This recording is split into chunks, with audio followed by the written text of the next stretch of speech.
Hello and welcome to History and Film. I'm Rich Simmons. Let's start this week by connecting some of the dots between previous episodes. Ramesses II ruled Egypt during a period called the New Kingdom at the height of Egyptian power. In the centuries following the New Kingdom, Egypt found themselves under the thumb of other regional powers, including the Assyrians and the Persians, before being conquered by Alexander the Great in 332 BCE. After Alexander's death, his general Ptolemy was given control of the Egyptian portion of Alexander's empire, leading to 3 centuries of the Ptolemaic kingdom in Egypt, ruled by kings and queens of Greek descent, virtually all of whom were named Ptolemy or Cleopatra. There were like 15 Ptolemies and 7 Cleopatras. In 80 BCE, a bastard son of Ptolemy IX was placed on the throne after Ptolemy XI was deposed. This bastard became Ptolemy XII, and he felt the best way to secure his throne was to have the backing of Rome. His deference to Rome, however, ended up alienating the Egyptian people, and he had to rely on Roman military backing and his ally Pompey the Great to maintain his throne at all. Ptolemy XII's will, of which the Romans were made executors, named his daughter Cleopatra and son Ptolemy XIII as co-regents. This is the Cleopatra of our story today, played by Elizabeth Taylor. Predating the Roman Republic was the Roman Kingdom, founded by the legendary Romulus. Also, according to Roman legend, Romulus and his brother Remus, both descended from Aeneas, who fled the burning of Troy, were saved as abandoned infants by a wolf who nursed them. And another feature of Roman films you might notice is a statue of a female wolf, and this is why. The 7 kings who ruled the Roman kingdom over its nearly 250-year existence are all considered legend due to a lack of written records. The Roman Republic is seen as beginning in 509 BCE with the overthrow of the last Roman king. The Republic was led by 2 consuls, each elected to 1-year terms. The Senate of Rome began during the kingdom period, ruling between kings and helping to select the new king. And senators were not elected, but rather chosen by the consuls, and before that by the kings. There were also tribunes, representatives of the common people, both civilians and soldiers, who had the right to veto decisions of the Senate. And occasionally in Rome, they would appoint a dictator. But that didn't mean what it means to us today. They were granted a large amount of authority, but only for a limited time and limited purpose. It was a fairly common practice in the early Republic, but the entire 2nd century BCE passed without a single dictator being elected. Under the Republic, Rome grew from just the area around the city itself to the whole of Italy and controlled most of modern France, Spain, and Greece, as well as much of North Africa and Asia Minor. When looking back at history, the whys are sometimes hard to nail down. I think it's because all of the nuance of actually living at that moment in time is gone, and we're left looking at the milestones along the way. I mention this as I ask myself, why was Rome so special? What determined where and with whom they fought and conquered and made treaties? What determined which leaders they accepted and which they rejected? And then that leads to broader questions and what-ifs, and we realize that the whole world has been directed by tiny events and decisions here and there over the centuries that had a butterfly effect on the present, even if we can't trace the source. I'm rambling, but I'm also trying to explain the lack of whys there will seem to be on our journey. Now, before 82 BCE, there had been 120 years since the last Roman dictator. Then at that time, there was a brief civil war that boiled down to the conflicting ambitions between Gaius Marius and Sulla. On 2 different occasions, while Sulla was leading armies in the east, Marius used his absence to increase his own political power and cut the legs out from under Sulla. And twice, Sulla marched on Rome itself, and this was a huge no-no. Both law and tradition forbid any military occupation of the city. Mostly, however, Sulla's actions were seen as justified, and he was elected dictator indefinitely.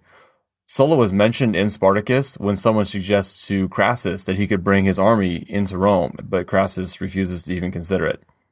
Sulla resigned the dictatorship and retired from politics, dying in 78 BCE, just 5 years before the revolt of Spartacus. Now, what does all this have to do with Cleopatra? Well, it may turn out to be one of our little whys. We talked last week about the triumvirate of Crassus, Caesar, and Pompey. Pompey had fought for Sulla and made his mark quelling unrest in Hispania.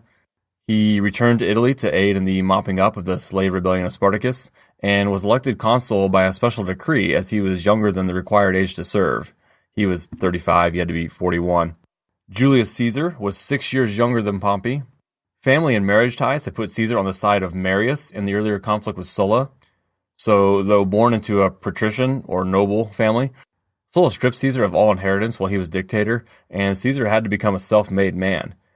He joined the army, and after the death of Sulla, he was able to steadily advance his military and political career, joining up with Crassus and Pompey, again, all unofficially, in 59 BCE.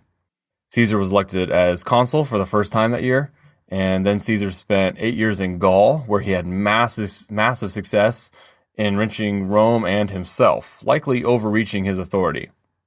While he was away, his alliance with Pompey shattered with the death of Crassus and the death of Caesar's daughter, who was married to Pompey.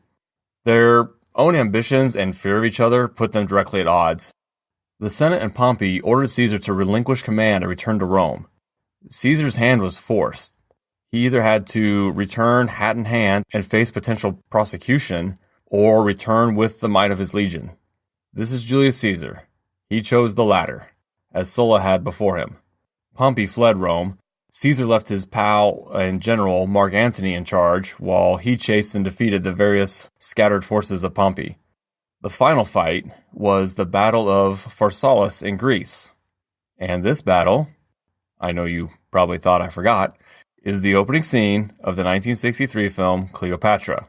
Rex Harrison, the original Dr. Dolittle, plays Julius Caesar, and this film, for the most part, seems to hit all the right major milestones, so I plan to just recap it and point out the discrepancies as we go.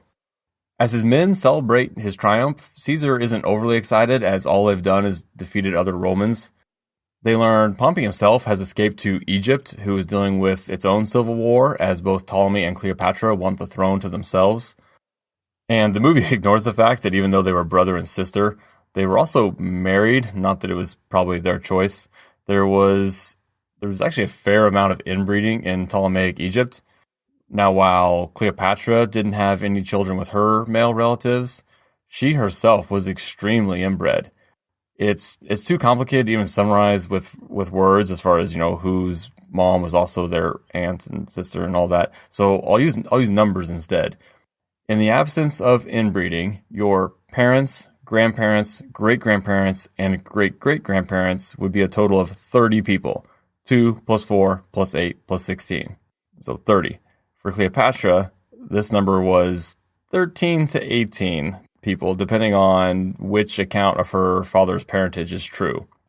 Now, though, I hate to be the bearer of bad news, but we're all a little inbred. Go back 30 generations from yourself, so somewhere maybe 600 to 1,000 years ago.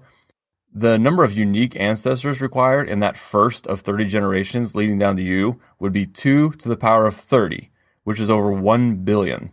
Again, 600 to 1,000 years ago. The world population didn't hit 1 billion until the turn of the 20th century, just over 100 years ago, which means a lot of your ancestors are repeated throughout your own family tree. You're welcome. Anyway, we arrive in Alexandria with Caesar, and we see its lighthouse in the distance, one of the 7 wonders of the ancient world. Cleopatra is in exile while her young brother/husband rules the city under the heavy thumb of his advisors. The actor playing Ptolemy was about 19, though the real king was probably only 13 at the time Caesar arrived in search of Pompey. The Egyptians have a present for Caesar: Pompey's severed head. He is not pleased as they had hoped. This is not how he wanted Pompey's demise to play out. It's beneath both Pompey and Caesar. And then, just as recorded by the first century historian Plutarch, Cleopatra is smuggled in to meet with Caesar rolled up in a giant carpet. And here the movie kind of speeds up reality, but it still gets it basically right. Caesar sides with Cleopatra, In fact, the two become lovers, and Rome defeats the forces of Ptolemy, setting fire to the Library of Alexandria in the process. The library was famously destroyed in a fire, and there very likely was a fire set at this time that did significant damage, but the burning of the Library of Alexandria does not seem to have been a single event, rather a series of possible fires over decades and centuries. Ptolemy is banished from Alexandria by Caesar to his remaining armies, where he'll likely be killed when the Romans overrun them. And that's the last the movie shows of him, and he's historically recorded to have drowned in the Nile. The movie here also leaves out the fact that Cleopatra had other siblings. Her sister scored some military victories against Rome before being captured and exiled in Rome itself. And there was also a younger brother, Ptolemy XIV, who was named Cleopatra's co-ruler and, of course, husband, though he might have been maybe 12 at the time. He was probably around for another 5 years or so before dying, possibly poisoned by his sister.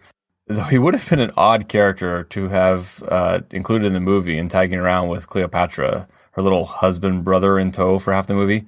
Truth is stranger than fiction. Caesar and Cleopatra do have a son together whom they call Caesarion, and his full name makes him Ptolemy XV. Though Caesar acknowledged the boy, he did not name him as his heir in Rome. The Wikipedia article equivocates and only says Caesar probably fathered the boy. The HBO series Rome even makes a joke about this with their main character, the common soldier Titus Pullo, as the father. In the movie, they have Caesar and Cleopatra married, but this is invention, though they do correctly acknowledge Caesar's wife Calpurnia back in Rome. A nice addition the movie makes here is having Caesar and Cleopatra visit the tomb of Alexander the Great. This also makes a nice continuing thread for us. Alexander idolized the mythical Achilles and carried a copy of the Iliad with him. Caesar idolized Alexander and, at least in the film, visits his tomb. And if it was accurate, I stood at the site in the ruins of ancient Rome where Caesar's body was burned after his death. It's pretty awe-inspiring. There are fresh flowers still placed on the site to this day. The location of Alexander's tomb is actually a mystery to historians and archaeologists. He died, of course, in Babylon, but it seems in the debate over where to bury him, Ptolemy I took his remains to Egypt, and there are reports of Roman rulers, including Caesar, visiting him in Alexandria. We've just lost the knowledge of where the tomb is today, if it's intact at all. The movie plays up the idea that Cleopatra wanted to realize Alexander's vision of conquering the known world with Caesar by her side, but I couldn't find anything that said she was quite that ambitious. Caesar finally returns to Rome to enjoy his power. Before he arrives, we see the apprehensive Senate with Brutus, Cicero, and Octavian, among others. They're nervous at the level of power Caesar is amassing. And again, the timeline is a little compressed here. What feels like days or weeks in the movie was months or years in reality. Though when Cleopatra visits Rome, her son Caesarion is now 4 or so. And she makes an entrance that Daenerys Targaryen would be proud of. A massive procession with everything but dragons, ending with her bowing before Caesar. The crowd now loves her as much as they love Caesar. And again, it's funny to think that in reality, her husband brother would have been with her too at the time. By the middle of March, yes, the Ides of March, in 44 BCE, a group of senators convinces themselves that Caesar has to be destroyed for the good of the Republic. It would be very interesting to see how the timeline would have played out had Caesar been allowed to live. As it is, or was, their actions, directly or indirectly, led to the end of the Roman Republic. They distract Antony on his way to the Senate, so they'll have Caesar alone without his strongest ally.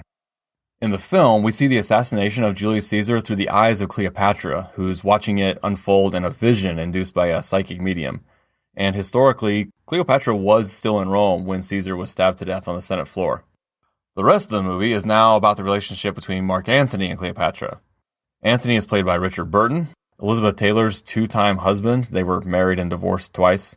Before she flees Rome in the wake of Caesar's death, they meet, and it's implied there is an unrequited attraction between the two of them, but now is obviously not the time. Over the next 2 years, the movie accurately says Antony and Octavian were united in hunting down and defeating the assassins. Along with another of Caesar's generals, Lepidus, they formed the second triumvirate. Unlike the first, this alliance was official and openly declared. Their final victory against Caesar's murderers came at the Battle of Philippi in Greece, but the following conflict between Antony and Octavian was inevitable. Their alliance had never been one of friendship, but of political necessity. And many in the Senate who had supported Caesar feared Antony would become a tyrant trying to rule in the vacuum left behind by Caesar. They used Caesar's young nephew and heir, Octavian, as their rallying point. Octavian was just 18 at the time of his uncle's death, and he's played in the movie by Roddy McDowall, who you might know from the original Planet of the Apes series. In the film, Antony is hesitant to request the help of Cleopatra's vast resources in his fight against Octavian because he knows of his weak spot for her personally. They ultimately meet up, of course, and the movie paints their love as the cause of Antony's downfall, which does seem hard to argue against. It leaves out the 3 children they had together, and also leaves out Cleopatra having Antony order the death of her sister. It also ignores the fact that Antony was married to a woman named Fulvia, called the most powerful woman in Rome by at least one ancient historian. She even launched her own military action against Octavian to further Antony's interests. Fulvia died of an unknown illness, and Antony and Octavian reached a treaty sealed by Antony's marriage to Octavian's sister, Octavia. This marriage is in the movie, and we see both Antony and Cleopatra not pleased by it. The movie also ignores the children of Antony and Octavia, who were the ancestors of future emperors Caligula, Claudius, and Nero. Again, even in a 4-hour movie, reality is just too darn dense. Basically, in both the movie and reality, Octavian forces Lepidus into exile and is able to consolidate his power in Rome while turning everyone against Antony, who more and more seems to prefer Egypt to Rome. He really did just throw away any Roman ambition to be with and further the wants and desires of Cleopatra. In 32 BCE, so 12 years after Caesar's assassination, the Senate openly declares war against Cleopatra. The final battle was fought at sea in the Battle of Actium off the west coast of Greece. Antony and Cleopatra lose and retreat to Alexandria. The movie plays up even more the tragic element of their relationship here, having Antony abandoning his men in battle to follow the retreating Cleopatra, who had been told Antony was already dead. They then show a dejected Antony just moping around in Egypt, saying he is already dead and lamenting his love for Cleopatra, which has destroyed him. And in reality, it did take almost a full year after the Battle of Actium before Octavian's force showed up in Alexandria. Cleopatra's son with Julius Caesar was ordered killed by Octavian. He would have been 17 at the time, and the movie makes him much younger, and we see the body of Caesarion just slumped in a cart as Octavian nonchalantly looks at the ring Cleopatra had given the boy. Antony and Cleopatra commit suicide before they can be captured, Cleopatra famously doing so via snakebite. The movie ends with the death of Cleopatra and an angry Octavian who had hoped to take her captive alive to Rome and make a spectacle of her. Cleopatra was the highest grossing movie at the box office in 1963, but it famously ran way over budget and remains the only highest grossing movie of any year to still wind up losing money. It was the most expensive movie ever made at the time and still ranks as the 23rd most expensive movie ever, even after adjusting for inflation. But to put that in context for its time, it's the only movie from before 1995, even in the top 50 most expensive movies ever. Again, adjusted for inflation. It was nominated for 9 Academy Awards, winning for cinematography, art and set decoration, costume design, and visual effects. But frankly, I don't think it's that good of a movie. It does have a 7.0 on IMDb, but only a 56% on Rotten Tomatoes. It's pretty clunky and awkward, especially with dialogue. The editing is pretty poor in parts, and even Elizabeth Taylor herself wasn't a fan of the final product. There are plenty of other movies covering the various pieces in this film. Shakespeare himself wrote the plays Julius Caesar and Antony and Cleopatra that each have their own film adaptations. Claudette Colbert played Cleopatra in a 1934 Cecil B. DeMille production. And one of my favorites is the HBO series Rome. A few other general notes from the events in the film. Caesar was very popular with the people of Rome. Yes, he was ambitious, but part of that was knowing the power of having the people behind you. He made many reforms. Most significant, perhaps for us, was an update of the calendar very similar to the one we use today. The Julian calendar was used until it was updated slightly to the Gregorian calendar we use today under Pope Gregory XIII in the 16th century. And after Antony's victory over Brutus, We see him crowned with a laurel wreath, and this has long been a symbol of victory and honor. It gives us the term laureate, a winner of laurels, so to speak, and the phrase, don't rest on your laurels. That is, don't rely on your past accomplishments. And finally, while ending the movie with the deaths of Antony and Cleopatra makes perfect sense for a movie titled Cleopatra, for our purposes, we need to talk more about Octavian before moving on. Octavian, or Octavius, which is how I learned it, but the movie says Octavian, was the grandson of Julius Caesar's sister. He was not in Rome at the time of his great-uncle's assassination. Caesar's son with Cleopatra was not recognized as legitimate under Roman law and was not mentioned in his will, while he had formally adopted Octavian as his son and heir. The demise of Mark Antony finally ended nearly 60 years of on and off civil war in Rome going back to Sulla, and Octavian was determined to keep the peace. But he did so by refusing to relinquish his wartime powers. Again, in real life, everything happens in gradual steps, but in 27 BCE, the Senate granted him the title of Augustus, and he had inherited Julius's name Caesar, as well as his great-uncle's deification. Julius had been formally declared a god after his death. So now, Octavian had become Augustus Caesar, the first emperor of the Roman Empire. The Republic was dead. Augustus would rule until his death in 14 CE at the age of 75. Roman territory grew, and Augustus built and reformed. Before his death, he said something to the effect of, "I found Rome a city of clay, but I leave it a city of marble." He ushered in the era known as the Pax Romana, over 200 years of relative peace in Rome. Augustus's heir and successor was his stepson, Tiberius. During Tiberius's reign, in the Roman-controlled province of Judea, the legacy of a lowly carpenter was about to revolutionize the world. So join us next week as we tackle Martin Scorsese's controversial The Last Temptation of Christ.